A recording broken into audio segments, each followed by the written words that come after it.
ഒരുപാട് വർഷങ്ങൾക്ക് ശേഷം ഞാൻ ഇന്ന് എൻ്റെ ടീച്ചറിനെ കാണാൻ പോവാട്ടോ. ഒത്തിരി സന്തോഷമുണ്ട്. മനസ്സ് നിറഞ്ഞ സന്തോഷത്തോടെയാണ്. ഏറ്റവും പ്രിയപ്പെട്ടതെന്ന് പറയാനായി നമ്മുടെ ഓർമ്മകളിലേക്ക് ഒരു ടീച്ചറിനെങ്കിലും സമ്മാനിക്കാതെ ഒരു വിദ്യാലയവും നമ്മളെ പടി ഇറക്കി വിട്ടിട്ടുണ്ടാവില്ല. അങ്ങനെ എന്നെ സംബന്ധിച്ചിടത്തോളം ഏറ്റവും പ്രിയപ്പെട്ട ടീച്ചറാണ് ഞങ്ങളുടെ സവിത ടീച്ചർ. ഞങ്ങൾ ചെല്ലുമ്പോൾ ടീച്ചർ വെയിറ്റ് ചെയ്തുകൊണ്ട് നിൽക്കുകയായിരുന്നു. അതിന് മുൻപ് തന്നെ 3, 4 തവണ വിളിച്ചു, കുട്ടികളെ നിങ്ങൾ വഴിതെറ്റിപ്പോയോ എന്നൊക്കെ ചോദിച്ചു. ടീച്ചറിൻ്റെ മനസ്സിൽ ഞങ്ങൾ ഇപ്പോഴും അന്നത്തെ കുട്ടികൾ തന്നെയാണ്. ടീച്ചർ ഞങ്ങൾക്കായിട്ട് സ്വന്തം കൈകൊണ്ട് ഉണ്ടാക്കിയ പലഹാരങ്ങളൊക്കെ അവിടെ എടുത്ത് വെച്ചിട്ടുണ്ടായിരുന്നു. അപ്പോൾ അതൊക്കെ കഴിച്ചു. ടീച്ചറിനോട് ഒരുപാട് നേരം സംസാരിച്ചിരുന്നു. അങ്ങനെ ഇന്നത്തെ ഒരു ദിവസം മെമ്മറിയിൽ എന്നും സൂക്ഷിക്കാനുള്ളതാണ്.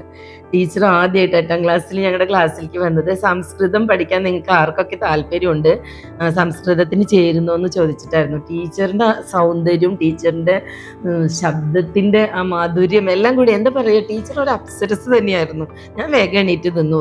അങ്ങനെ ഞങ്ങളുടെ ക്ലാസ്സിൽ ഒരുപാട് കുട്ടികൾ ടീച്ചറിനെ കണ്ടിട്ടുള്ള ഇഷ്ടം കൊണ്ട്, ടീച്ചറിൻ്റെ ശബ്ദം കേട്ടിട്ടുള്ള ഒരു താല്പര്യം കൊണ്ട് ടീച്ചറിൻ്റെ ക്ലാസ്സിൽ സംസ്കൃതം പഠിക്കാൻ നിറയെ കുട്ടികളായിരുന്നു. എല്ലാവരുടെ മെമ്മറിയിലും ടീച്ചർ ഉണ്ടായിരിക്കും. ഇന്ന് ഞങ്ങൾക്ക് എല്ലാവരും ഒന്നും അറിയിച്ച് പോകാൻ പറ്റിയില്ല, കാരണം പെട്ടെന്നുണ്ടായ പ്ലാനായിരുന്നു. ഇതിനു മുമ്പ് 2-3 തവണ പറഞ്ഞപ്പോൾ ടീച്ചർ ഫ്രീ ആയിരുന്നില്ല.